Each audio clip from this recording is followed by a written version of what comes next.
Que el Señor los bendiga, mis queridos hermanos y amigos. Bienvenidos al programa Hawái para Cristo.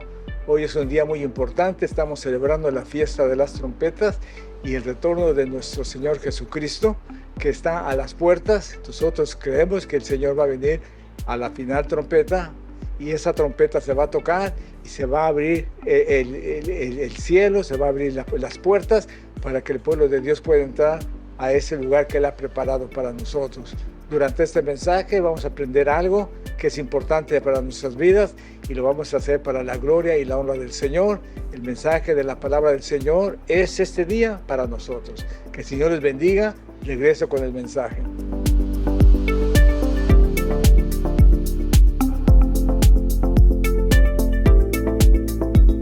Gloria a Dios. La fiesta de las trompetas y el retorno del Mesías. Un día el Señor va a venir. ¿Cuándo? En la fiesta de las trompetas. No sabemos el día, no sabemos la hora, porque es variable, pero sí sabemos la temporada. Jesús no puede venir en el día de San Valentín, amén. No puede venir el Señor en el día de Navidad. El Señor puso y estableció un reloj, un calendario, y Él siempre ha llevado su calendario correctamente. Nunca se ha adelantado, nunca se ha atrasado, sino que Él tiene un calendario y sobre ese calendario ha llevado el plan de redención en la tierra. Cuando Él, hermanos, vino por primera vez, cuando Él vino para morir en la cruz, les había dicho al pueblo, en el primer mes del año, Él puso el primer mes a los 10 días, van ustedes a escoger un cordero y lo van a tener con ustedes durante 4 días. Y el día 15 lo van a sacrificar a las 3 de la tarde. Ese era el mandato y esa era la celebración de la fiesta de Pascua. Jesús viene y exactamente, hermanos, Él es encarcelado, Él es juzgado y Él es crucificado a las 3 de la tarde del mediodía del día 15. Todo eso el Señor lo ha hecho en su calendario. En la fiesta de los panes sin levaduras, en donde se quitaba toda levadura que significaba el pecado, en ese día, en esos momentos, como a las 6 de la tarde, que los judíos ya habían sacado todo lo que se llama, se me fue levadura, que significa el pecado, se había ido del pueblo. Bueno, a esa hora Jesús estaba en la tumba quitando el pecado del mundo, amén. Y a los 3 días, hermanos, Él en la fiesta de las primicias se levanta como la primicia de la resurrección. Nunca nadie había resucitado, pero Él resucitó en ese día tal como estaba establecido en la palabra de Dios. Así es que, hermanos, Dios tiene un calendario. El día después dice habría 7 semanas y en esas 7 semanas se contaban 50 días. A los 50 días Dios iba a visitar a su pueblo y a los 50 días después de la Pascua el Señor derramó de su Espíritu Santo en su pueblo. Exactamente en ese día. Él no ha fallado. Así es que la fiesta de las trompetas, la fiesta de Yom Kippur y la fiesta del tabernáculo son fiestas proféticas que están ahí con un propósito y que nosotros las celebremos nos ayuda para estar preparados para cuando Él venga, nosotros sepamos que Él viene, porque muchos no van a saber y los va a agarrar como ladrón de noche que no saben a qué horas vendrá. Pero ustedes, dice, ustedes no están en tinieblas, ustedes están en luz, ustedes saben los tiempos y las sazones. Así es que la fiesta de las trompetas y el retorno del Mesías, hermanos, es muy visible porque Dios a través de su palabra puso un reloj grande en el universo. Dice la palabra bendita del Señor. Voy a leer el verso de Levíticos. Voy a leer el verso de Levíticos. Ustedes leen conmigo. Habla a los hijos de Israel y diles: Las fiestas solemnes de Jehová, las cuales proclamaréis como santas convocaciones, serán estas. Estas fiestas que él puso no son fiestas judías. Ellos las practican, son los judíos que las practican en el mundo. Pero son fiestas de Jehová. Estas fiestas fueron establecidas, como ya les había dicho, pero Dios las establece desde el principio. Ahora sí, quiero leer Génesis 1:14. Y mire lo que dice Génesis 1:14. La primera vez en donde se habla de las fiestas, aquí en Génesis capítulo 1. Dice, dijo luego Dios, haya lumbrera en la expansión de los cielos para separar el día de la noche y sirvan de señales para las estaciones y para los días. La palabra que aparece como estaciones es la misma que aparece en Levíticos 23. ¿Saben qué quiere decir, hermanos? La expresión señales para las estaciones.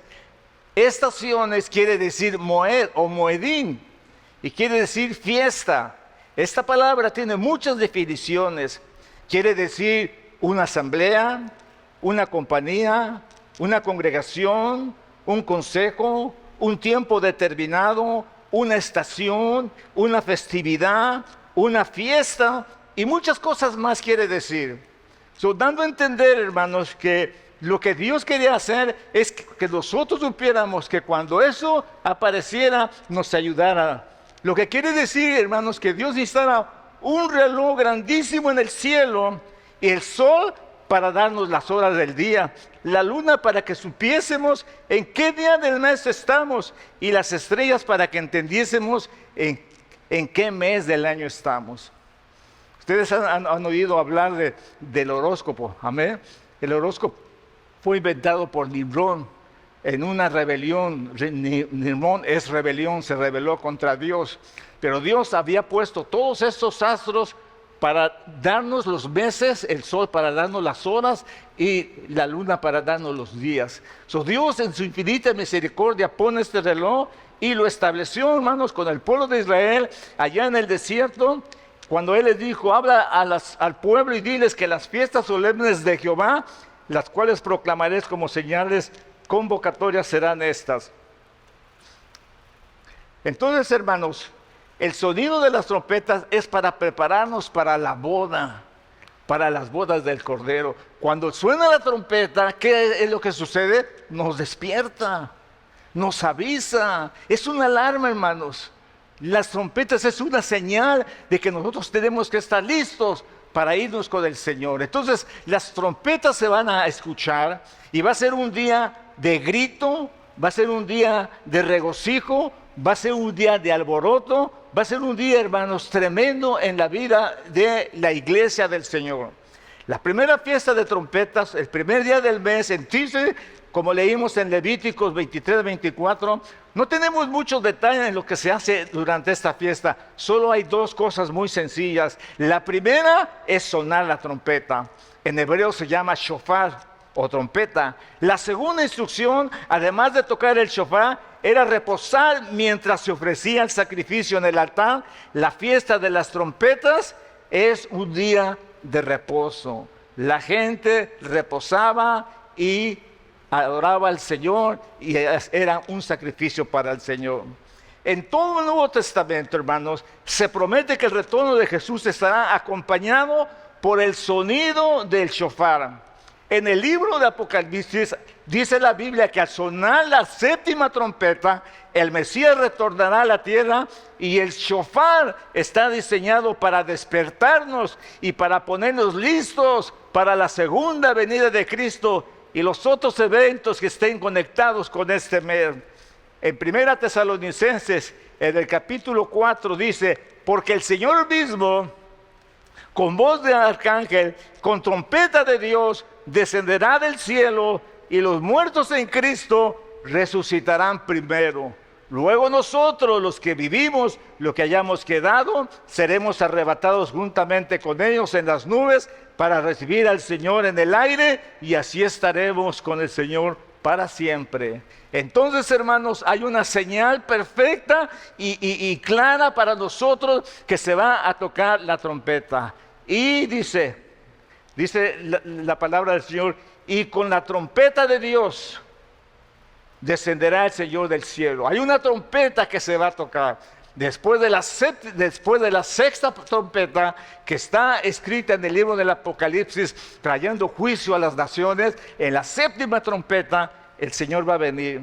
Dice, hermanos, en Apocalipsis que el séptimo ángel tocó la trompeta. El séptimo ángel tocó la trompeta y hubo grandes voces en el cielo que decían: los reinos del mundo han venido a ser de nuestro Señor y de su Cristo, y Él reinará por los siglos de los siglos. La séptima trompeta, hermanos, cuando el Señor venga a tomar posesión de su reino, dice Apocalipsis que el Señor va a venir porque los reinos del mundo han venido a ser de nuestro Señor Jesucristo. Es el día en que Él recibe el reino de toda la tierra. Amén. Cuando Satanás le dijo: mira, todo esto te daré si postrado me adorares, a Satanás le fue entregado, hermanos, este reino mundanal, pero Dios no quiere nada con este reino, por eso ni caso le hizo, porque cuando Él venga, Él va a tomar su lugar, su reino, y esto sucederá en la séptima trompeta, como lo dice Apocalipsis capítulo 11. La fiesta de las trompetas, a través de la historia, ha adquirido muchos nombres. Rápidamente los vamos a leer. Uno de ellos es Teshuvah, que quiere decir arrepentimiento. También se le llama Yom Teruah, día de trompeta. También se le conoce como Yom Hadin, o el día del juicio, Hamelet, o la coronación del rey. Los hebreos también llaman a esta fiesta como Yom Hazikaron, o día memorial. También se llama como el día de la angustia de Jacob, o los dolores de parto. Otro nombre es también la apertura de las puertas. Hay algo que los judíos usan para referirse a esta fiesta: Kiddushin Neshuin, ceremonia de bodas. Esta fiesta también se conoce como la resurrección de los muertos. También Natsal, o arrebatamiento. Y algo que es muy importante que entendamos es Shofar, o sea, la trompeta final, que es Hareshe. Hakeshe es el día escondido, el día que nadie sabe el día ni la hora. ¿Cuál es la razón que no se sabe el día ni la hora? Pues mira, hace unos años celebramos la fiesta. La NASA nos dijo que iba a aparecer la luna en la noche. ¿Ok? La NASA, oiga bien, la NASA se equivocó, la luna no salió. Así es que nadie sabe el día ni la hora, solo Dios sabe cuándo va a ser. Pero sí sabemos la temporada, sí sabemos que en este tiempo Él va a venir. Y es por eso que nosotros debemos de estar preparados, hermanos. Yo no sé cuántos ayunaron, ¿ok? Pero cuando ustedes ayunan y están preparando sus vidas, se consagran al Señor, están teniendo, hermanos, esa armonía, ese sentir de Dios. Amén. Y estamos en expectativa. Las fiestas son fiestas expectativas. Las fiestas de otoño, hermanos, son las fiestas que van a traer acontecimientos fuertes en la tierra. Miren, hermanos, va a estar tan marcado la venida del Señor, pero tan marcado que el mundo no va a conocerlo, pero nosotros sí vamos a conocerlo. Porque en la fiesta, hermanos, de las trompetas van a venir los dos profetas que van a predicarle a Israel el Evangelio. En este día va a suceder. Y hermanos, en Israel va a haber un avivamiento y nosotros tenemos que estar despiertos para ver qué es lo que está pasando ahí. ¿Saben? Una de las cosas que hace unos días yo vi en el internet una celebración de los judíos en Israel. Miles, hermanos, miles. Si usted ha ido a Israel, toda la explanada del muro, todas las calles alrededor, todas las montañas, había gente por miles de gente. Y estaban cantando un canto que decía: por la sangre preciosa de nuestro Mesías, Él nos ha redimido. No sé, hermanos, oiga bien, no sé si alguien lo puso o lo compuso de esa forma para que nosotros lo leyéramos, pero estaban diciendo otra cosa, yo no sé, porque no sé hebreo. Amén. Pero una de las cosas que sí puedo decir es que va a haber un avivamiento y esa gente se va a mover en el poder del Espíritu Santo, porque su tiempo ha llegado y los profetas de Dios les predicarán y ellos se convertirán al Señor. Así es que Carecé es el día escondido, el día que nadie sabe. Es la única fiesta que se celebra durante 2 días, dada la incertidumbre porque nadie sabe cuándo aparecerá la estrella. Como les dije anteriormente, la NASA se equivocó y nos dejó esperando y la luna no salió. Así que se puede declarar la fiesta, así es que no se podía declarar la fiesta hasta que 2 testigos le anunciaron al sacerdote la salida de la luna. Y la forma en que lo anunciaban es que ellos se iban a la montaña y cuando veían la estrella de la luna, tocaban el shofar y el sacerdote sabía que ya se había empezado la fiesta. Hakeshe es el día escondido, el día que nadie sabe la hora y nadie sabe el día, según lo dice San Mateo capítulo 24. Pero el día y la hora, dice, ¿qué dice, hermanos? Nadie sabe, ni aun los ángeles del cielo, sino solo mi Padre. Mateo 24, 42 dice, velad pues, porque no sabéis a qué horas ha de venir vuestro Señor. Pero sabed esto, que si el padre de familia supiese a qué horas el ladrón había de venir, velaría y no dejaría minar su casa. Por tanto, también vosotros estad preparados, porque el Hijo del Hombre vendrá a la hora que no penséis. Estad preparados. Velad pues, porque no sabéis el día ni la hora en que el Hijo del Hombre ha de venir. Yo no creo, hermanos, que es casualidad de que Jesús dijera que nadie sabía el día y ni la hora del regreso, por los acontecimientos que ya les expliqué. Si Él vendrá a la final trompeta, y si se refiere a la última trompeta, a la última celebración de la fiesta de las trompetas, que además, hermanos, esta fiesta concuerda con las trompetas de Apocalipsis, la 7ª trompeta, concuerda perfectamente en la Escritura con esto. Entonces, solo los que estén velando, solo los que estén observando esta fiesta, no estarán en la oscuridad, porque han ensayado cada año y esperan el regreso del Rey. Pablo reitera que el regreso del Mesías será al sonar de la trompeta. Hermanos, por eso se hace el énfasis. Cada año hacemos esta celebración. Pero ¿cuál es el propósito? El propósito es que estemos preparados. No nos podemos dormir. ¿Saben qué le pasó a 5 vírgenes que se durmieron y no traían aceite? Hermanos, se quedaron. Y las 10 vírgenes eran 10 muchachas que estaban listas para irse con el novio, para casarse con el novio. Pero 5 de ellas fueron negligentes. Y muchas veces a nosotros nos pasa eso, que somos negligentes para asimilar el mensaje de Dios y muchas veces hasta para creer el mensaje de Dios. Pero Dios va a venir. Una de las cosas que es importante saber, que estemos preparados. Para que cuando el Señor venga, hermanos, nos diga, ¿sabes qué, Brian? Pues no tenías que estar tan a la expectativa, porque tú ya sabes a qué hora sí iba a venir. Pero qué bueno que lo hiciste. Qué bueno que preparaste a la gente. Qué bueno le dijiste que yo venía y que ellos deberían estar preparados. Para que no nos agarre de sorpresa. Él no va a agarrar de sorpresa a su pueblo. Él dice, hermanos, San Pablo dice que ustedes saben los tiempos. Ustedes saben las fiestas, ustedes conocen esto. No tengo que decirles de eso porque ustedes conocen. Además, dice, ustedes caminan en la luz. El Señor va a venir como ladrón para los que no conocen de Dios, pero para ustedes no, porque ustedes conocen de Dios. Ustedes saben que Él viene y están preparados por eso. Cuando dice a la final trompeta,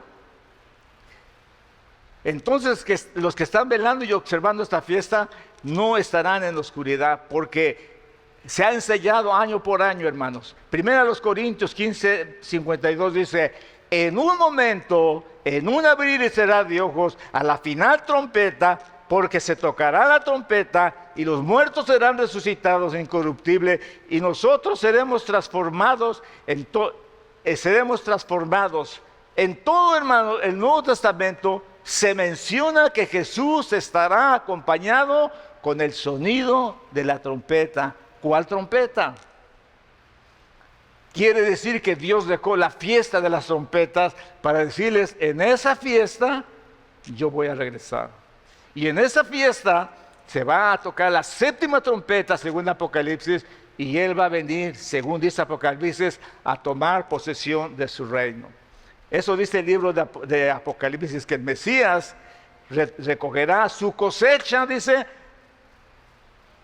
al shofar. Y el shofar está diseñado para despertarnos, hermanos, para ponernos alertas para la batalla, para ponernos alertas para la coronación del rey, para llamarnos al arrepentimiento y para estar listos para la segunda venida del Mesías. Nosotros tenemos que tener esa precaución de observar con atención nuestra vida, cómo estamos caminando delante del Señor. Y saben, una de las cosas, nosotros, hermanos, no podemos decir, pues hasta el otro año me preparo. Nosotros debemos estar preparados todo el tiempo. Les voy a decir por qué. Cuando venga la tribulación, las personas que no se han preparado estarán tan desesperadas por la situación que está pasando en el mundo que no podrán acercarse a Dios. Pero si estamos preparados con el Señor y viene la prueba, y viene la tribulación y viene a nuestro alrededor muerte, peste, lo que venga, nosotros estamos seguros donde estamos parados. No tendrás temor de espanto nocturno, ni de saeta que vuele de día, ni de pestilencia que anda en oscuridad. ¿Por qué? Porque estamos preparados. Podemos doblar nuestra rodilla, orar al Señor, sabiendo que el Señor está con nosotros, porque estamos preparados para hacerlo. Amén. Pero si no, hermanos, la desesperación, porque ¿qué voy a comer? La desesperación que la enfermedad va a venir a mí, que la plaga, que me voy a morir. Ay, Señor, ¿qué voy a hacer? Y grito, y lloro, y llanto, y gemido. ¿Por qué, hermanos? Dios no nos ha amado para tribulación, no nos ha amado para libertad, para vida eterna. Y solamente lo podemos hacer si estamos nosotros preparados. 1 Tesalonicenses 4 dice, porque el mismo Señor con voz de mando, con voz de alcance y con trompeta de Dios, descenderá del cielo y los muertos en Cristo resucitarán primero. En el libro de Apocalipsis dice que la séptima trompeta, el Mesías recogerá su cosecha, el Mesías se tocará el shofar para despertarnos y ponernos alerta. Todo esto, hermanos, es lo que es la fiesta de las trompetas. Porque el Señor mismo, porque el séptimo ángel tocó la trompeta y hubo grandes voces en el cielo que decían, los reinos del mundo han venido a ser de nuestro Señor y de su Cristo, y Él reinará por los siglos de los siglos. Él viene en la séptima trompeta, en la fiesta de el shofar. Apocalipsis 14 dice, y miré aquí una nube blanca, y sobre la nube uno sentado semejante al Hijo del Hombre, que tenía en la cabeza una corona de oro y en la mano tenía una hoz. Y luego dice, y del templo salió otro ángel clamando a gran voz al que estaba sentado sobre la nube, y le dijo, mete tu hoz y ciega, porque la hora de cegar ha llegado, pues la mies de la tierra está madura.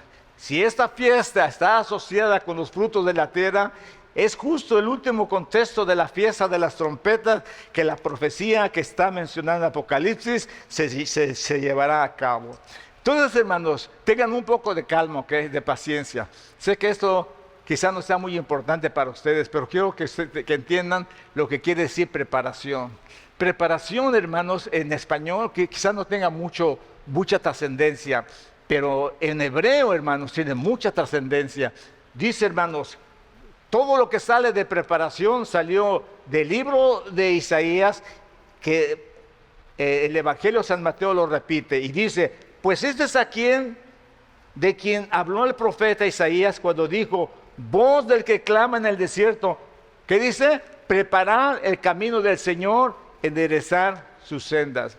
Para poder entrar a las bodas del Cordero, hermano, se necesita la preparación. ¿Y cuál es la preparación? Bueno, dejar de pecar. La fiesta de las trompetas es la preparación y se trata de prepararse, hermanos, porque vendrán 10 días llamados los días temibles de la ira de Dios, que va a ser derramada sobre la humanidad. 10 días, hermanos, en donde nosotros tenemos que evitar estar ahí. 10 días. Cuando el Mesías regrese al final de los tiempos, en un día de las fiestas, entonces es ahí donde el pueblo de Dios será tomado en lo que llamamos el rapto. Por cierto, que el rapto ocurra al final de la gran tribulación. Pero está claro, hermanos, que está claro en las Escrituras, entonces tendremos 10 días temibles donde la ira de Dios se derrama, y luego después de ese tiempo viene Yom Kippur, el día de expiación, que es el día donde toda la tierra será juzgada, y las ovejas irán en una dirección y las cabras irán en otra dirección, y el reino de los cielos se consolidará en esta tierra de nuevo. Parte de la preparación, hermanos, es enderezar nuestros caminos. Quiere decir saber que se trata la fiesta de las trompetas, saber de qué es su contenido, es tomar el camino torcido. Tú sabes qué eso significa en tu vida personal, tú sabes lo que está en tu vida torcida, tú conoces solamente qué hay malo en tu vida, pero el tiempo es el tiempo para enderezar tu vida. Entonces preparar significa el celebrar algo que es santo, el apartarse de cosas que son malas, impías, volver a producir, observar, celebrar y poner en orden aquellas órdenes las cuales es santo, separado, firmemente establecido, diseñado y fijo. Y miren, hermanos, en hebreo ashab quiere decir el hacer, producir, observar, celebrar, traer en sí, el poner en orden, el decretar, el presionar, el apretar. Parece que no tiene ningún significado, pero ¿saben que a las olivas se les aprieta? ¿Saben que a las olivas se les pisa? ¿Saben que a las uvas también se pisan? Y Dios, hermanos, nos da a nosotros las pruebas en nuestros días para que nosotros, ashab, nos preparemos. Hay otra palabra que significa preparar, interesantemente es la palabra kadosh. Y esta palabra kadosh es el ser santo, el ser separado, el consagrarse, el dedicarse y observar aquello que es santo. Kadosh, hermanos, tenemos que tener en nuestra vida, si nosotros queremos ver al Cordero y queremos evitar toda la tribulación que va a pasar, nosotros necesitamos Kadosh. Necesitamos, hermanos, ser santos, necesitamos ser separados, necesitamos, hermanos, estar consagrados, necesitamos, hermanos, ser dedicados. Todas esas cosas son importantes. ¿Por qué cree que dedicamos tiempo a la oración? ¿Por qué cree que dedicamos tiempo en venir a la casa del Señor? ¿Por qué crees que nos separamos del mundo? ¿Por qué, hermanos? Porque estamos observando aquel día que el Señor ha de venir. Hay otra palabra que se llama kum, ser firmes y estar configurado o estar fijo, firmemente establecido. Los cristianos estamos firmemente establecidos. Nada nos mueve, nada nos espanta. Vienen pruebas, vienen tribulaciones, pero estamos firmes. Han amenazado a pastores, hermanos. Los han amenazado y dicen, nunca vamos a dejar porque Cristo me redimió con su sangre y yo nunca lo voy a negar. Firmes, hermano, estables. No, hoy sí, mañana no. De eso abundan en el cristianismo. Hermano, ser firmes y ser establecido. Hay otra palabra con que la podemos comparar el griego con el hebreo y es getomazo. La palabra getomazo, que es preparar, es el hacer listo o preparar, el hacer preparaciones y el tener listo o preparado. La última, hermanos, se llama parak. Dar vuelta de lejos, dar vuelta y hacer girar. Y eso, hermanos, se conecta muy bien con el arrepentimiento. Tú tienes que dar vuelta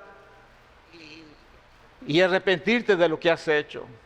Hace tiempo un hombre entró a la oficina del pastor con el rostro demacrado, con la cabeza agachada. Le dijo, pastor, necesito hablar con usted. Y el pastor lo miró y se sorprendió.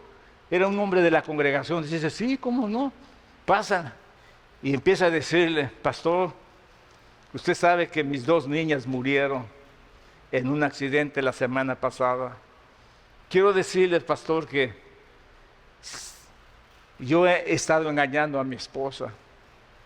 Y el hombre realmente arrepentido dice, pastor, si tan solo yo pudiera retroceder las cosas, yo lo haría con todo mi corazón. Pero ahora estoy sufriendo, dice. Hermanos, ese arrepentimiento que Él vino es terrible, hermanos. Porque ¿qué tenemos nosotros que estar sufriendo algo que nosotros pudimos evitar? Por eso es que le digo que el estar en la tribulación será difícil el arrepentimiento. Hay algunos que dicen, no importa, cuando venga la tribulación, pues yo me arrepiento y ya me voy con el Señor. Como si fuera tan fácil. Este hombre decía, pastor, si yo pudiera regresar las cosas, yo lo haría, pero es imposible.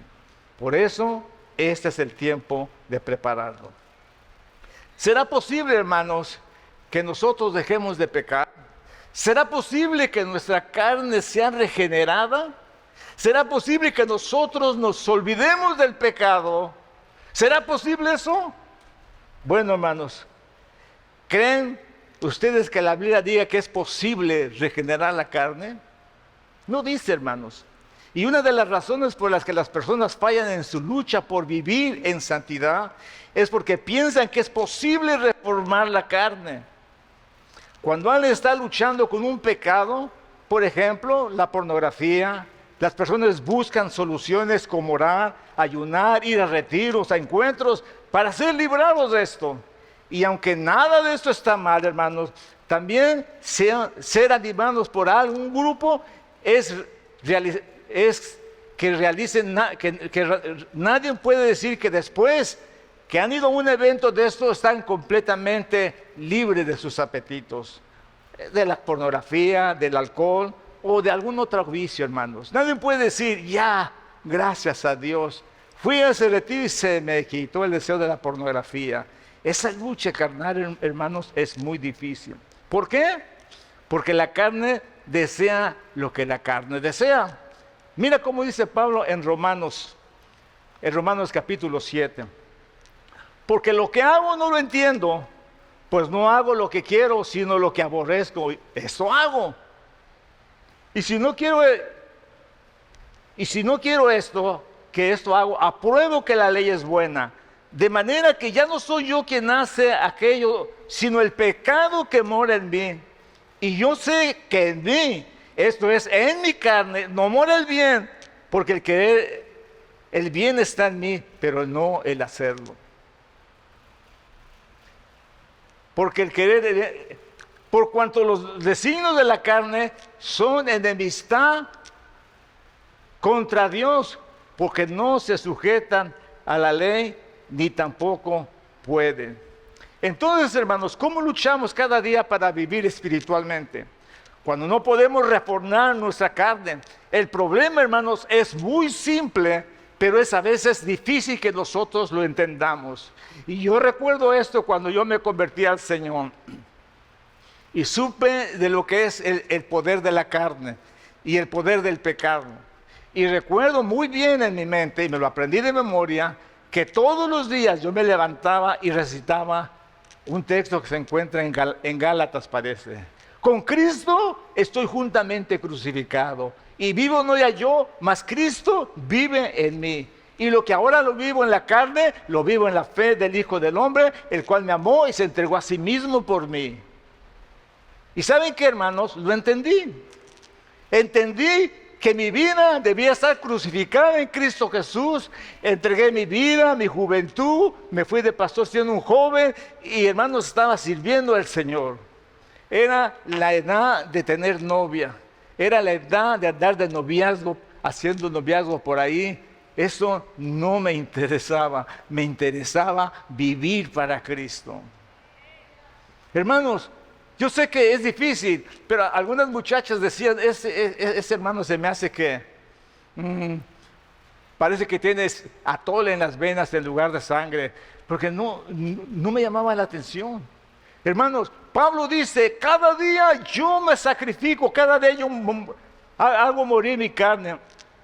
Entonces, hermanos, como luchamos cada día para vivir espiritualmente, cuando no podemos reformar nuestra carne, el problema es muy simple: matando a la carne. Pero no crean que estoy hablando de un suicidio, hermano. Hablo de no darle a la carne lo que pide, sino de afligirla, de matarla de hambre. Jesús lo puso en estos términos.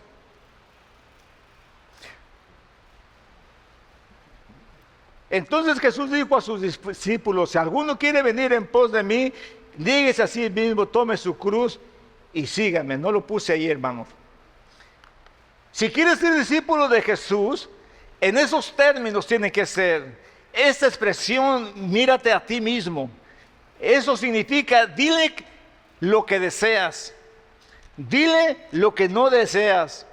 ¿Cuándo fue la última vez que te dijiste a ti mismo no?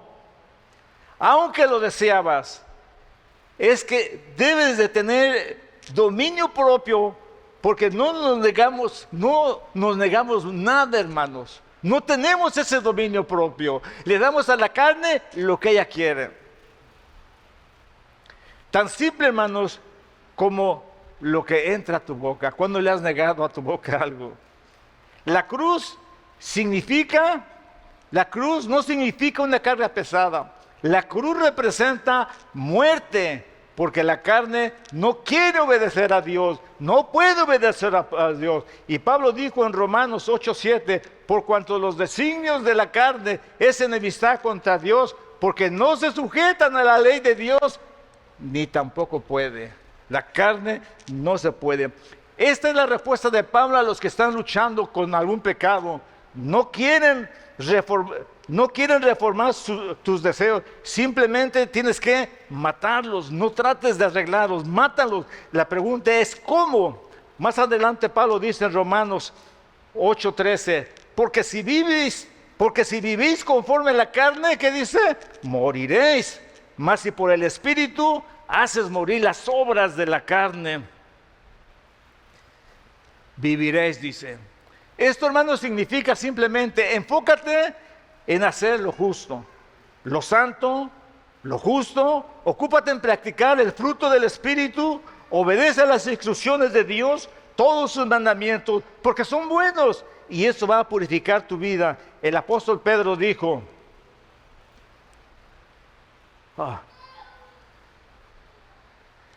si quieres ser discípulo de Jesús, si me das más monitor, mijo.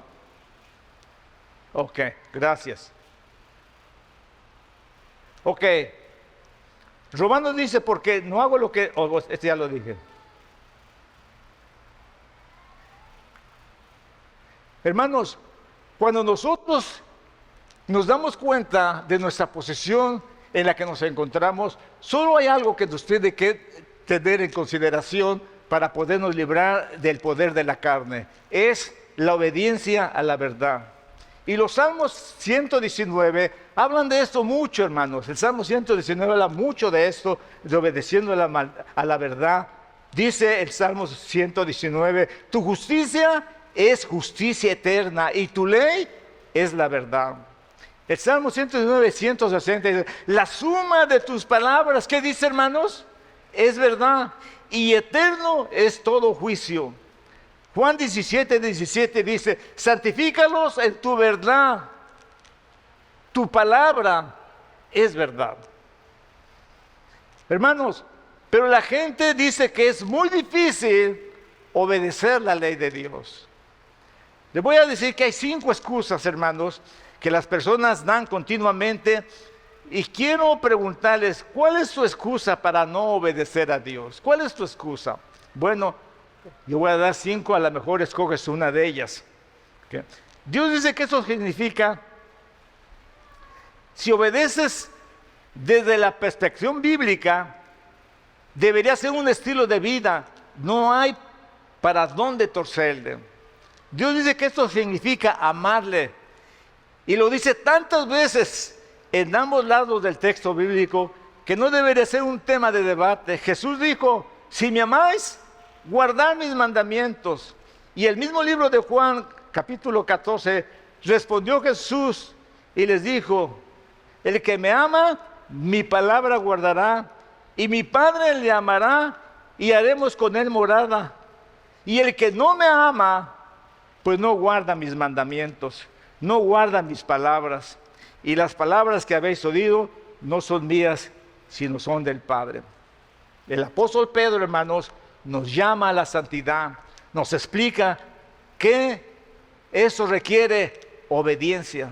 Así que el enfoque no está en lo que la carne pide, y no puede decir y no puede hacerlo, sino en alimentar el espíritu mediante la obediencia. Mientras más te enfoques en agradar a Dios y en no darle a la carne lo que pide, más fácil será que nuestros apetitos sean transformados. Pedro dice: por tanto, ceñid los lomos de vuestro entendimiento, ser sobrios y esperar por completo en la gracia que se os traerá cuando Jesucristo sea manifestado. Como hijos obedientes, no os conforméis a los deseos que antes, estando en vuestra ignorancia, sino como aquel que os llamó es santo, ser también vosotros santos en toda vuestra manera de vivir, porque escrito está: ser santos, porque yo soy santo. En la misma carta, Pedro dice: desechar toda malicia, todo engaño, toda hipocresía, envidias y todas las distracciones, y desear como niño recién nacido la leche espiritual no adulterada, para que por ellas crezcáis. Desear la leche espiritual, toda palabra de Dios, toda obediencia y vivir espiritualmente correctamente. La carne debe de morir simplemente porque no la alimentas, no la satisfaces. Cambia de lugar tus ojos, cambia de lugar tus manos, cambia de lugar tus pies, cambia de lugar tu mente. De otra manera seguirás atrapado por las obras de la carne, por los deseos de la carne, y los que viven en la carne no heredarán el reino de Dios. Esa es una realidad, hermanos. Nosotros tenemos que entender eso en nuestras vidas, porque mientras nosotros alimentemos nuestra carne con cosas vanas y pecaminosas, no podremos avanzar, hermanos. Siempre estaremos, como dijo Pablo: miserable hombre de mí, ¿quién me librará del poder de la carne? ¿Quién me librará del poder de la muerte? Es difícil, hermanos, dominar la carne, pero es importante para que nosotros podamos entrar con el Señor. La carne, hermanos, debe morir simplemente porque no la alimentas, no la satisfagas. Cambia de lugar tus manos, tus pies o tu mente, como dije anteriormente, y busca vivir conforme al Espíritu. Así dice la Escritura: digo pues, andar en el Espíritu, y no satisfagáis los deseos de la carne. Miren lo que es la carne, hermanos. Porque el deseo de la carne es contra el Espíritu, y el Espíritu es contra la carne, y estos se oponen entre sí, para que no hagáis lo que quisieres. Y cuando usted pone, hermanos, en la práctica esto, oiga bien, cuando usted pone en la práctica esto, y usted está viviendo de acuerdo a la carne, no puede orar, hermanos. No puede sentir la presencia del Señor. Hay algo que estorba ahí en la vida de uno, hay algo que estorba en la vida de uno. Uno necesita, hermanos, tener un encuentro personal con Cristo. Uno necesita sujetar su carne y matar la carne. Y no darle nada hasta que se muera. Eso es importante en la vida del cristiano. Así es que cuando los deseos de la carne son contra el Espíritu, y el Espíritu es contra la carne, y estos se oponen entre sí para que no hagas lo que quisieras. Ay, hermano, yo no puedo hacer la voluntad de Dios. Hermano, yo no puedo orar. Hermano, yo no puedo venir al servicio. Hermano, yo no puedo hacer. Hermano, es que mi carne me agobia. Y hermanos, a la carne le damos todo lo que desea. Hay tanto entretenimiento que ya están programado. El lunes hay fútbol, el martes béisbol, el miércoles básquetbol, el jueves canicas, lo que sea. Siempre buscamos un pretexto para no hacer lo que debiéramos de hacer. Y esto es grave, hermanos. Y si seguimos leyendo, hermanos, pero si sos guiados por el Espíritu, no estás bajo la ley. porque son manifiestas las obras de la carne, que son adulterio, fornicación, inmundicia, lascivia, idolatría, hechicería, enemistades, pleitos, celos, iras, contiendas, disensiones, herejías, envidias, homicidios, borracheras, orgías y cosas semejantes a estas, acerca de las cuales os amonesto, como ya los he dicho antes, que los que practican tales cosas no heredarán el reino de Dios. ¿Cómo poder evitar esto, hermanos? ¿Cómo poder evitar esto si a nuestra carne le damos todo lo que desea? Y déjenme decir, hermanos, hay cosas que no podemos evitar. Y muchas veces esas cosas son el pleito, la ira, el enojo, la calumnia, el chisme y todas esas cosas que automáticamente salen de la boca porque se está viviendo bajo la carne. Inclusive, hermanos, hay cristianos que dicen malas palabras y muchas veces ellos mismos se tapan la boca y dicen, se me salió. ¿Cómo no se les va a salir si está dentro de ellos? La gente vive en blasfema, la gente vive en ira, vive, hermanos, en pleitos, en disensiones, en pleitos contra todos. El deseo de la carne, hermano, eso es el problema del ser humano, que no sabe obedecer la palabra del Señor. Y la carne se enseñorea de nosotros, pero es importante que usted entienda este mensaje. Si nosotros no corregimos, si no nos preparamos en nuestra vida a través de estos acontecimientos, nos va a ser muy difícil entrar en el reino del Señor. Dijo el Señor, si me amáis, guardad mis mandamientos. Juan 14:23 dice, respondió Jesús y le dijo, el que me ama, mi palabra guardará, y mi Padre le amará, y vendremos a él y haremos morada con él. El que no me ama, no guarda mis palabras, y las palabras que habéis oído no es mía, sino del Padre. Hermanos, la gente dice que es muy difícil obedecer a Dios. La verdad, hermanos, les voy a decir que hay 5 excusas que las personas dan continuamente. Y quisiera preguntarte, ¿cuál es tu excusa para no obedecer a Dios? ¿Qué es lo que te detiene? ¿Saben algunas cosas que son interiores? Es, por ejemplo, el odio hacia mi padre. Hay personas que odian a su padre, odian a su madre y no se pueden acercar a Dios porque no quieren perdonar. Quieren seguir de ese dolor, en ese odio, en ese resentimiento. Dios dice que esto significa amarle, hermanos. Desde la perspectiva bíblica debería ser nuestro estilo de vida el ser buenos.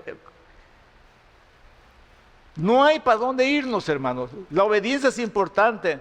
Dios dice que esto significa amarle. Y lo dice a través de todos los textos en la Biblia. Si me amáis, dice guardar mis mandamientos. El que me ama guarda mis palabras. Y si me amas mi palabra, mi Padre te amará. Obedecer al Señor, hermanos, solo por amor. También dijo, si guardaréis mis mandamientos, permaneceréis en mi amor, así como yo he guardado los mandamientos de mi Padre y permanezco en su amor. Eso quiere decir, hermanos, que el amar al Señor es guardar sus mandamientos. Les dijo el Señor al pueblo de Israel, ahora pues Israel, ¿qué pide Jehová tu Dios de ti? Sino que temas a Jehová tu Dios, que andes en todos sus caminos, que lo ames con toda tu alma, que guardes los mandamientos de Jehová, sus estatutos, que yo te prescribo hoy para que tengas prosperidad.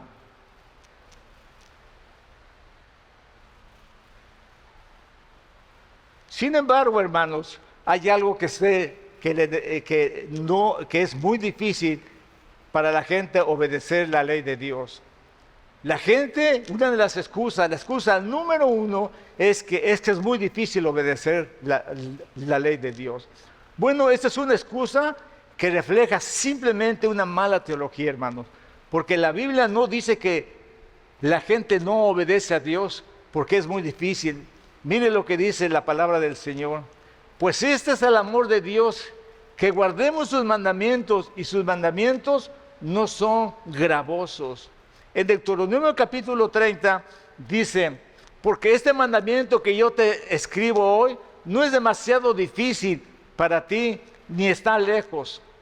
No está en el cielo para que digas: ¿quién subirá por nosotros al cielo y nos los traerá y nos lo hará oír para que lo cumplamos? Ni está al otro lado del mar para que digas: ¿quién pasará por nosotros el mar para que nos los traiga y nos los haga oír a fin de que lo cumplamos? Porque muy cercana está la palabra, en tu boca, en tu corazón, para que la cumplas. Lo que está diciendo, hermanos, es que la palabra de Dios, la ley de Dios, no es difícil. Y aunque parece difícil, nosotros tenemos un texto favorito, Filipenses 4:13, que dice: ¿cómo, hermanos? Todo lo puedo en Cristo que me fortalece. Entonces, sí podemos nosotros obedecer al Señor. El segundo argumento, hermanos, es que ya no estamos bajo la ley.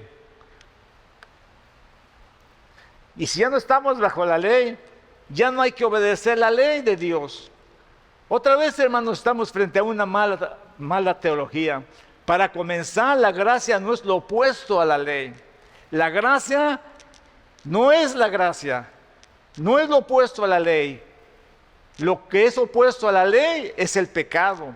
Pablo dijo, y dijo bien claro, que aunque no estamos bajo la maldición de la ley, eso no significa que podemos pecar porque estamos bajo la gracia. Romanos 6:1 dice: ¿qué pues diremos? ¿Perseveraremos en pecado para que la gracia abunde?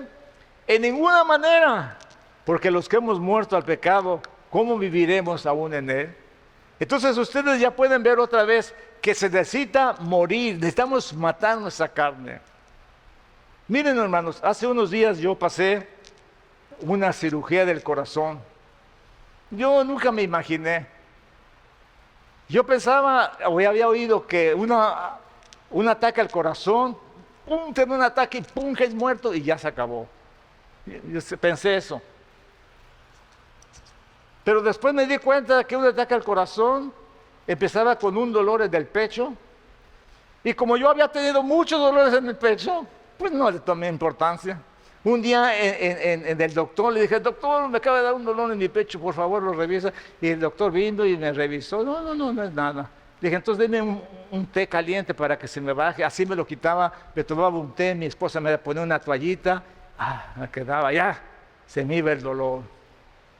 Esos eran ataques al corazón. De México me dio 2, hermanos. La altura de aquel lugar. Ay, le dije a mi hermana: ¿cómo me duele el pecho? Dame un té, algo que me dé. Hermanos, horrible. Entonces, hermanos, yo tuve que pasar por esto. Dios tuvo que enseñarme en mi vida que en mi corazón había unas arterias bloqueadas, hermanos. Y hay cosas que muchas veces nosotros no entendemos, pero que tenemos ahí. Y que no hay forma que nosotros lo podamos echar fuera. Porque nosotros nos justificamos a nosotros mismos. No puedes tú reprender al pastor y decirle: pastor, eso, porque los pastores nos creemos que somos perfectos.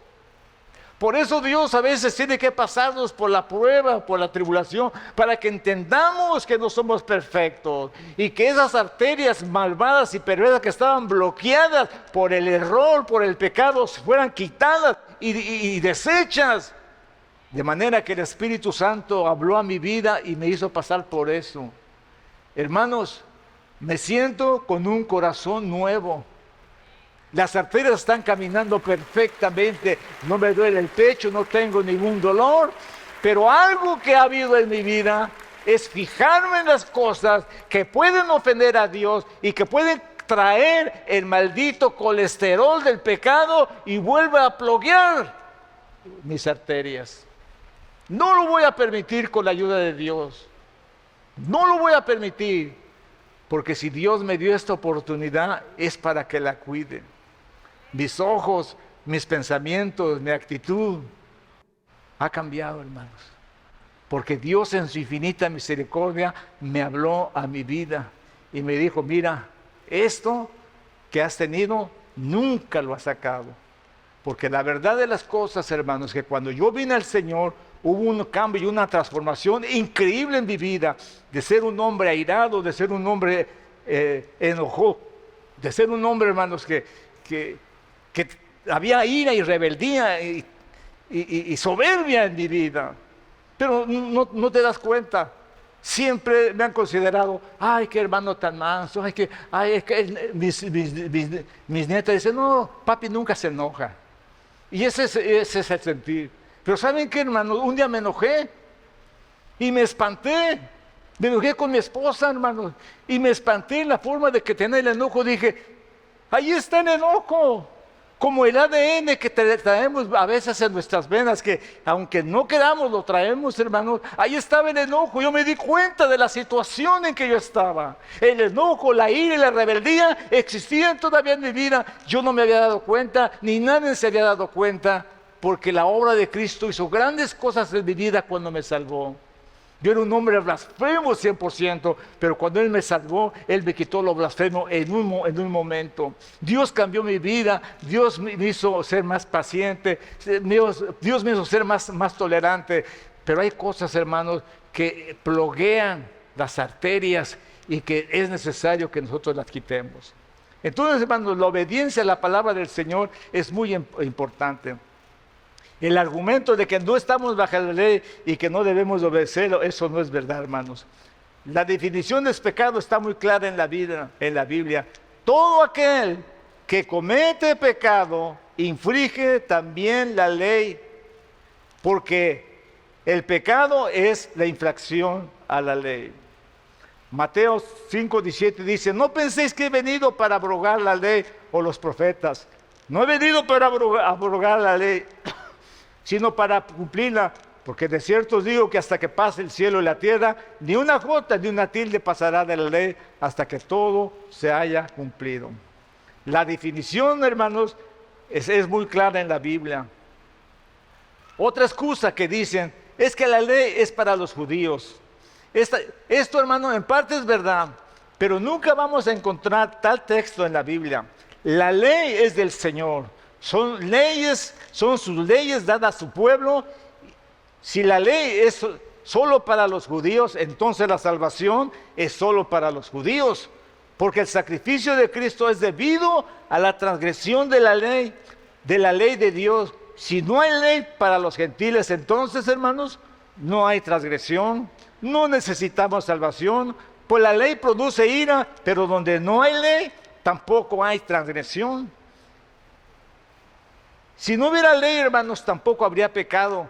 Pero la Biblia dice, hermanos, pues la ley produce ira, pero donde no hay ley tampoco hay transgresión. Lo que significa que todos, aunque ignoramos que quizá la ley de Dios la quebrantamos y eso nos puso a todos lejos de Dios.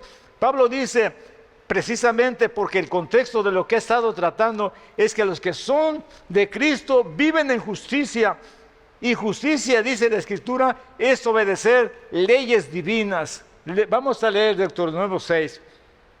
Aquí está la definición de justicia. Si la ley es solo para los judíos, entonces podemos deshonrar a nuestros padres, podemos robar, podemos cometer adulterio. Espero, hermanos, que digan que no. De hecho, el nuevo pacto se trata precisamente de los que son de fe recibirán un nuevo corazón donde puede el Espíritu escribir las leyes de Dios, ya no en tablas de piedra, sino en las tablas de nuestro corazón. Así dice el nuevo pacto, por lo cual dice Jeremías capítulo 31. He aquí que vienen días, dice Jehová, en los cuales haré nuevo pacto con la casa de Israel y con la casa de Judá. No como el pacto que hice con sus padres el día que los tomé que tomé de sus manos para sacarlos de la tierra de Egipto, porque ellos invalidaron mi pacto, aunque yo fui un marido para ellos. Pero este es el pacto que haré con la casa de Israel después de aquellos días, dice Jehová. Daré mis leyes en sus mentes, las escribiré en sus corazones, y yo seré a ellos por Dios, y ellos me serán por pueblo. Dios, hermanos, va a hacer un pacto. El pacto es con su pueblo, con Israel y con Judá. el reino del sur, el reino del norte. El Señor hace un pacto con su pueblo. No hay un pacto de los gentiles. Usted no encuentra un pacto con los gentiles. El pacto es con el pueblo de Dios. ¿Cuántos son pueblo de Dios esta mañana? ¿Cuántos son pueblo de Dios? Nosotros tenemos ahora la bendición de Dios. Eso lo podemos encontrar también en Hebreos capítulo 8. Dice lo mismo. La ley de Dios es solo para los que quieren seguir a Dios. Son para su pueblo, no es para el resto de las naciones. Ellos pueden vivir como ellos quieran. Pero si tú estás siguiendo al Dios de Abraham, de Isaac y de Jacob, entonces tú has sido injertado en el pueblo de Dios, y el pueblo de Dios tiene un nombre que se llama Israel. Hay una misma ley y un mismo decreto para todos. Un mismo estatuto tendréis vosotros de la congregación y el extranjero que con vosotros mora. Será estatuto perfecto por vuestras generaciones como vosotros, así será el extranjero delante de Jehová. Una misma ley, un mismo decreto tendréis vosotros y el extranjero que con vosotros mora. Una misma ley, un mismo decreto, hermanos.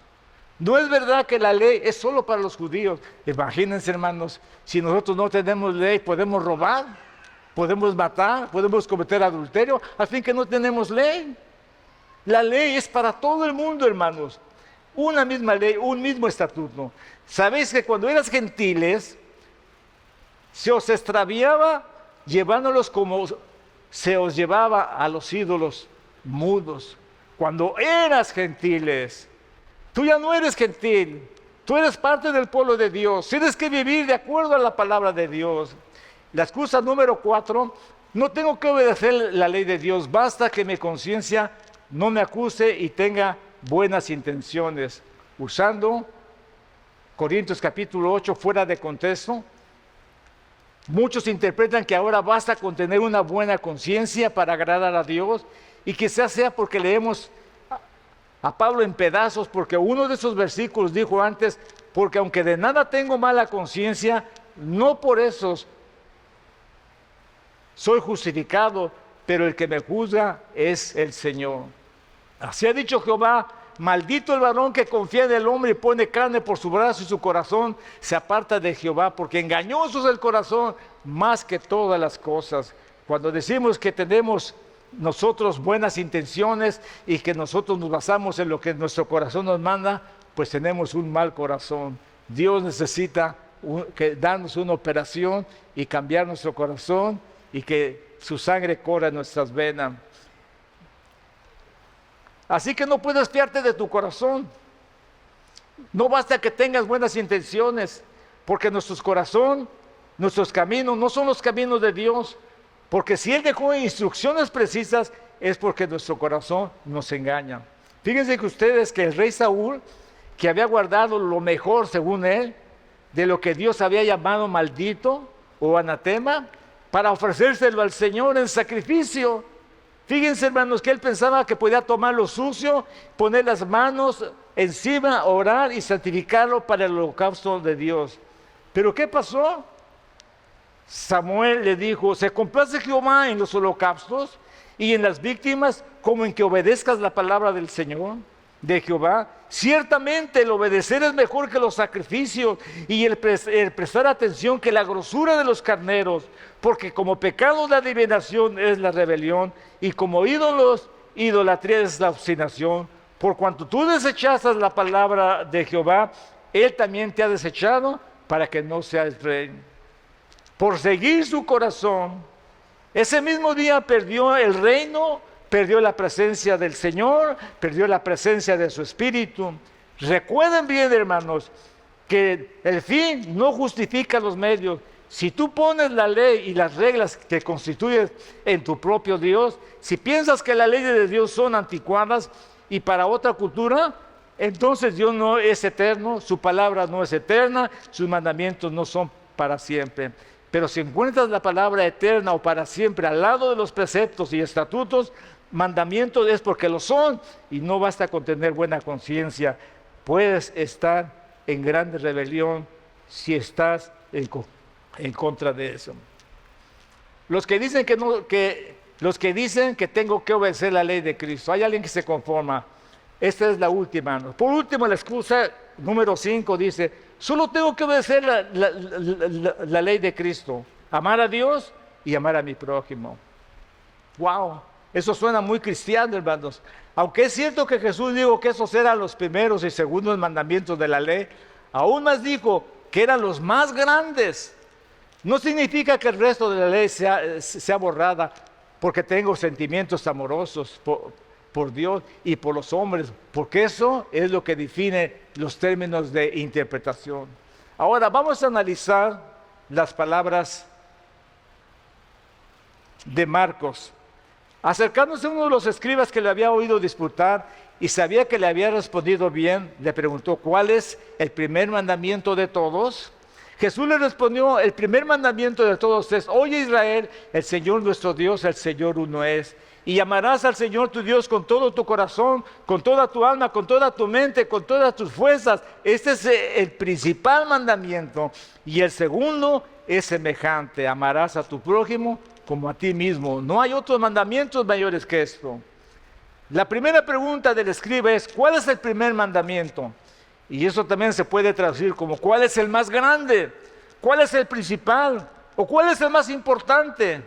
Así que de la perspectiva de Jesús, que Dios sea uno y que lo amemos con todo lo que pensamos, con todo lo que sentimos y con todo lo que hacemos, eso es guardar el mandamiento más grande. Ahora pues, acercándose uno de los escribas que le había disputado y que había respondido bien la pregunta, ¿cuál es el primer mandamiento? Jesús le respondió de todo eso, oye Israel, Señor nuestro Dios uno es. Se me repitió la lámina, pero vamos a seguir. La segunda pregunta, hermanos, que debemos hacernos, ¿qué es amar a Dios? Y eso es fácil. Ya lo definimos al empezar. Amar a Dios es guardar sus mandamientos. Si me amáis, guardad mis mandamientos. Si me amáis, mi Padre os honrará, dice. Deuteronomio capítulo 10 dice, ahora pues Israel, ¿qué pide Jehová tu Dios de ti? Sino que temas a Jehová tu Dios, que andes en sus caminos, que le ames, que le sirvas a tu Dios con todo tu corazón y con toda tu alma, que guardes los mandamientos de Jehová y sus estatutos que yo te prescribo hoy, para que tengas prosperidad. Pues este es el amor a Dios, que guardemos sus mandamientos, y sus mandamientos no son gravosos.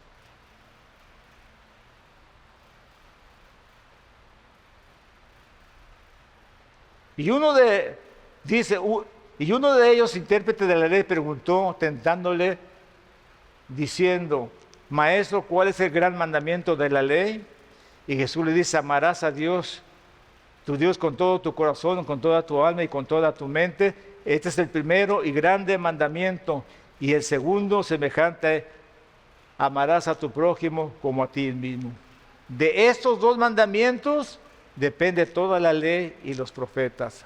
Los dos grandes mandamientos. Ponga atención, hermanos. Lo que Jesús dijo en el Sermón del Monte, no penséis que he venido a abrogar la ley. No he venido para abrogar la ley, sino para cumplirla. Porque de cierto os digo que hasta que pase el cielo y la tierra, ni una jota ni una tilde pasará de la ley hasta que todo se haya cumplido.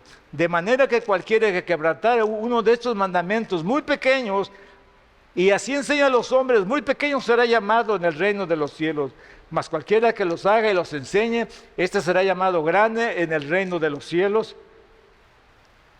Porque os digo que si tuvierais vuestra justicia, si vuestra justicia no fuera mayor que la de los escribas, no entrarás en el reino de los cielos. ¿Cuáles son los mandamientos más pequeños, hermanos? Pues los que cuelgan de los grandes mandamientos. No tendrás dioses ajenos, no te harás imágenes, no usarás el nombre de Dios en vano, guarda el día de reposo, honra a tus padres, no mates, no cometes adulterio, no robar, no decir falso testimonio, no codiciar. Estos son los grandes mandamientos que quizá habrá más pequeños, como tendrás pesa completa, justa medida, justa medida, para que se prolonguen tus días, como dice la Escritura. Y estas instrucciones definitivamente son las cláusulas del mandamiento de no robar.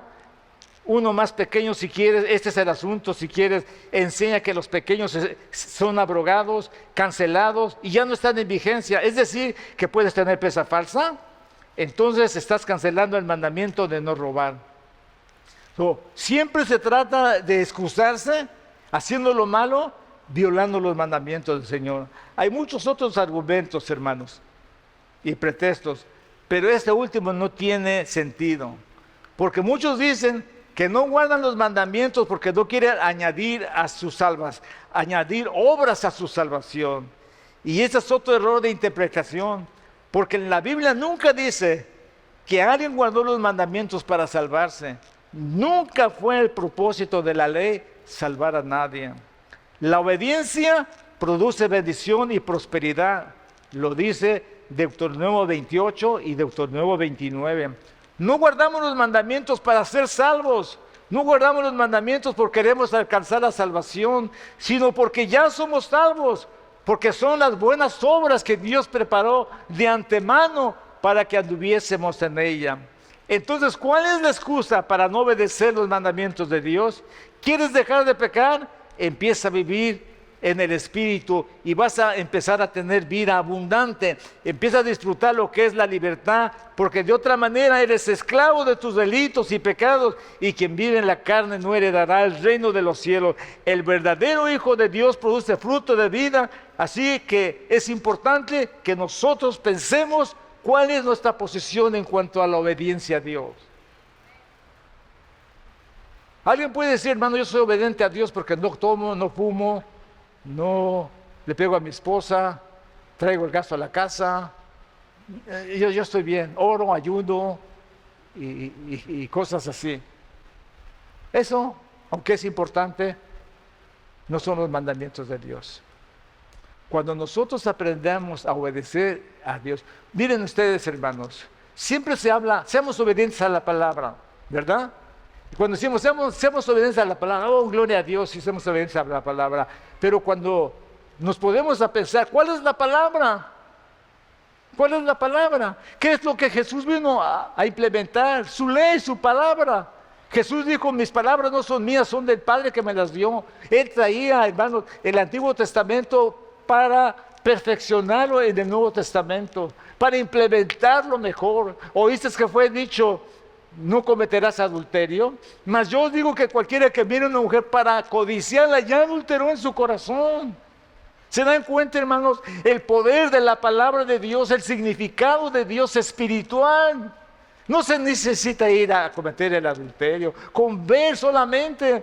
Por eso es importante que pensemos que nuestra mente, nuestro corazón, debemos de ponerlo en otro lugar. Matemos los deseos pecaminosos de la carne para que nosotros podamos ser libres. Entonces, hermanos, nos estamos preparando para ese momento. Y miren ustedes, haga la prueba en el nombre del Señor Jesucristo. En una de sus debilidades que usted tenga, póngale frenos. Absténgase. Deje que muera completamente ese deseo pecaminoso. Empiece por sus pensamientos. Empiece cuando un pensamiento contrario venga a su vida. Sujételo en el nombre del Señor. Piense, hermanos, en lo positivo. Piense en la palabra del Señor. Dios les va a ayudar. Dios les va a darle esa habilidad para hacerlo. Y cuando ustedes puedan estar correctamente de la presencia del Señor, entonces podrán ustedes tener un éxito en su vida espiritual. Porque por eso a veces no se puede orar. Porque la mente está atrofiada de pecado. Parece que no se puede orar porque la mente está llena de deportes, llena de acontecimientos, que perdió mi equipo, ay, pero cómo pudo haber perdido. Yo no sé cuántos de ustedes sienten eso en sus corazones cuando pierde su equipo, ay, perdió mi equipo, estoy triste y voy a emborracharme y voy a pelarme la cabeza para que se me quite. Yo no sé cuántos de ustedes han pasado por eso. Pero hermanos, este es el mejor momento, este es el mejor momento, pónganse de pie. Este es el mejor momento de tu vida. Es el mejor momento que Dios puede darte. Y es que tú, déjame decirte, cuando tú aceptas a Jesús como tu Salvador personal, Va a haber un cambio en tu vida. Y cuando este cambio se opere en tu vida, trata de mantener ese cambio en tu vida correctamente. Porque miren lo que sucede. Cuando alguien va a un retiro, cuando alguien va a una reunión, cuando alguien va a un encuentro, cuando alguien va a un acontecimiento espiritual, en ese momento, en ese ambiente, se mueve el ambiente espiritual y parece que ya se fue todo. Siempre recuerdo una anécdota de mi esposa. Un muchacho que fue a un encuentro en Maui, se encontró a mi esposa, y cuando se encontró a mi esposa le llamó un amigo por teléfono, y mi esposa le dio mucha risa esto porque le dice a su amigo: ¡hey! Dice una mala palabra, no me estés molestando porque estoy hablando con la pastora. Acababa de salir de un encuentro y ya le estaba diciendo malas palabras a la persona que le había llamado por teléfono. No nos va a ayudar mucho un encuentro. Nos puede ayudar un encuentro cuando estemos decididos a matar los deseos pecaminosos. Cuando alguien ha llegado a un encuentro, se le dice: lo que tú tienes aquí, allá afuera no ha cambiado nada, allá todo está igual. Es importante que pienses que mientras tú estuviste aquí, sentiste la presencia de Dios. No vayas allá y te ensucias. Eres un hombre nuevo, eres una nueva criatura. Y cuando tú recibes a Cristo, esa nueva criatura se hace efectiva en tu vida. Por un simple levantar tu mano, por un simple toque a tu corazón: Señor, yo te recibo. Tú sabes que yo de mí mismo no puedo dejar de pecar, pero tú me puedes ayudar y Él te va a ayudar para dejar el pecado a través de su palabra. Cuando tú descubres qué es lo que a Dios le agrada, no hay un mandamiento de Dios que te pueda hacer daño. No hay un mandamiento de Dios que diga que pueda ser difícil. Todo lo puedo en Cristo, dijo el Pablo. Nosotros podemos, hermanos, vencer la carne a través de, hermanos, de que se muera de hambre, de no permitirle por ningún motivo que nos domine. No debe de dominarnos la carne. Nosotros nos hacemos de la palabra del Señor. Señor, este es tu mandamiento. No voy a violar tu mandamiento. No lo voy a violar. Y hermanos, y no lo hacemos para salvación, lo hacemos porque somos salvos, hemos sido perdonados, hemos sido rescatados de nuestra vana manera de vivir. Lo hacemos porque amamos al Señor. Él dijo: si me amáis, guardad mis mandamientos. Lo hacemos porque le amamos y lo vamos, hermanos, a hacer para que Él se cumpla sus promesas. Si ustedes ven las promesas en Deuteronomio 28 y 29, las promesas de bendición solamente por guardar la palabra del Señor. El Señor le dice a Isaac: tú vas a ser bendecido porque tu padre guardó mis mandamientos, mis preceptos, mis estatutos, y por eso yo te voy a bendecir a ti. La bendición de Dios, hermanos, viene a través de nuestra obediencia. ¿Por qué nos va mal? ¿Por qué estamos en malas condiciones? Porque no hemos podido saber guardar la palabra del Señor. No hemos sabido guardar los mandamientos del Señor. Y hermanos, entiendan esto en el nombre del Señor. Cuando se habla: ay, no digas mandamientos porque eso suena a ley. Cuando se oye: hermanos, obedezcan la palabra del Señor, ahí le están diciendo: obedece los mandamientos de Dios. Cuando le están diciendo: busca del Señor y obedece su palabra, le están diciendo: obedece sus mandamientos, cuídate de hacer lo que es recto delante de Dios, que no te traicionen tus pensamientos. Dije anteriormente que el adulterio antes se juzgaba a través de 2 o 3 testigos. Si encontraban a alguien, hermanos, en adulterio con 2 o 3 testigos, lo mataban. Ahora, hermanos, ¿quién se da cuenta? Amén. Pero el Señor dijo: el que con solo mirar a una mujer para codiciarla, ya adulteró en su corazón. Porque la ley de Dios, hermanos, es perfecta y nos sirve para que nosotros matemos al hombre viejo, que muera nuestra carne, que muera en el nombre del Señor, para que tengamos vida y vida en abundante. Cierra tus ojos esta mañana. Si quieres ser hijo de Dios, si quieres aceptar a Jesús como tu Salvador personal, dile al Señor que venga a tu corazón. Confiésale: tú no puedes dejar las cosas. Yo jamás podría haber dejado mi forma de pecar. Fue la mano de Dios la que me ayudó. Dile ahí en donde estás: Señor, ayúdame. De mí mismo no puedo, pero te pido que entres a mi corazón, que entres a mi vida y que pongas tu Santo Espíritu en mi vida, Señor. Porque yo quiero estar preparado. Quiero estar preparado cuando se abra el cielo, Señor. Cuando se abra tu trono, Señor, para entrar a tu presencia. Señor, ayúdame, que estos días de fiesta sean de preparación en mi vida. Que, Señor, me vuelva a ti en arrepentimiento, en lloro, en llanto, en lamento, Señor, por haber pecado delante de ti, por haber faltado a tus mandamientos, Señor. Perdóname, Señor, y ayúdame para ser un fiel hijo tuyo, en el nombre de Jesús. Amén y amén.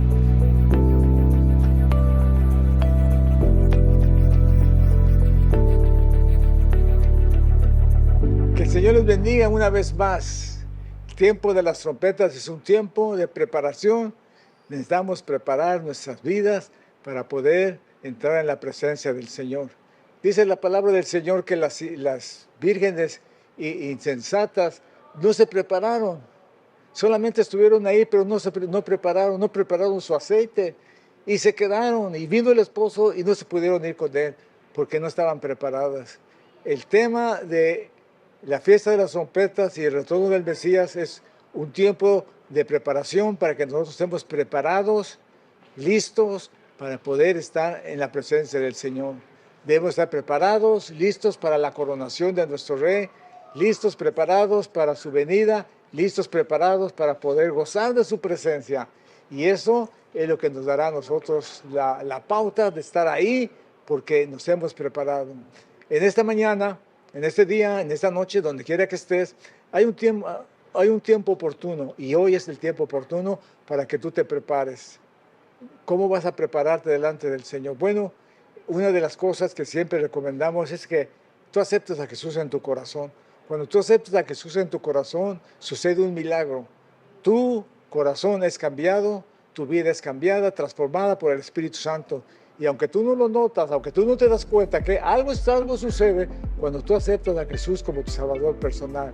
De manera que tú puedes entender ahora la palabra de Dios, puedes leer la Biblia y comprenderla, y muchas más cosas suceden. La preparación en nuestra vida depende de nuestra obediencia a la palabra bendita del Señor, de nuestro amor al Señor, nuestro deseo de buscarle y de hacer su bendita voluntad. Así es que es una de las mejores oportunidades que tú has encontrado para preparar tu vida y decirle al Señor: Señor Jesús, entra a mi corazón, entra a mi vida y permite que cuando tú vengas yo esté listo para irme contigo.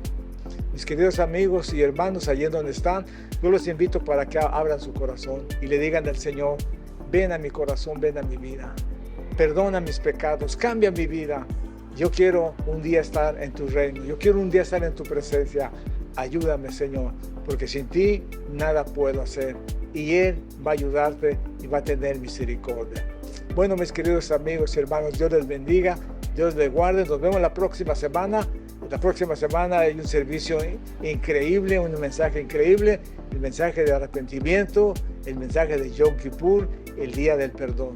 Así es que nos vemos la próxima semana.